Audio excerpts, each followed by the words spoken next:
News येथे सावकाराचं कर्ज फेडण्यासाठी कंबोडियात किडनी विकणाऱ्या रोशन कुडे प्रकरणात खळबळजनक माहिती समोर आली।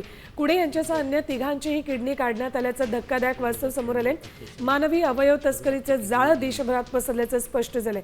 या आंतरराष्ट्रीय रॅकेटचा पर्दाफाश करण्यासाठी SITची स्थापना करण्यात आली।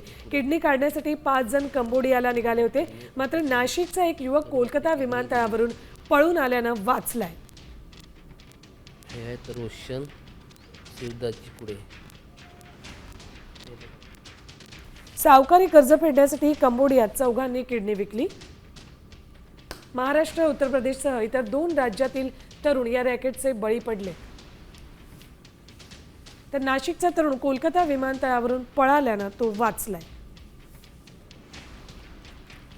लाओसमध्ये बनावट कॉल सेंटरमध्ये डांबून गुन्हे करण्यास भाग पाडलं जातंय।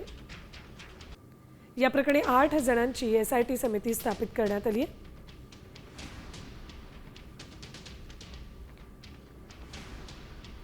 सावकारी कर्ज फेडण्यासाठी म्हणून कंबोडियात चौघांनी किडनी विकली। त्यातला एक जण नाशिकचा होता, तो कोलकाता विमानतळावरून पळून आल्यामुळे तो वाचलाय। आंतरराष्ट्रीय किडनी तस्करीचं धक्कादायक वास्तव चंद्रपुरातल्या या घटनेमुळे उघड झाले। या प्रकरणी आता SIT स्थापित करण्यात आलेली आहे।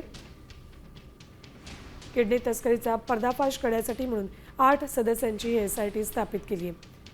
5 जणांना कंबोडियाला घेऊन जात होते, त्यापैकी चौघांची किडनी काढण्यात आली, तर एक जण कोलकात्यावरून पळून आलाय।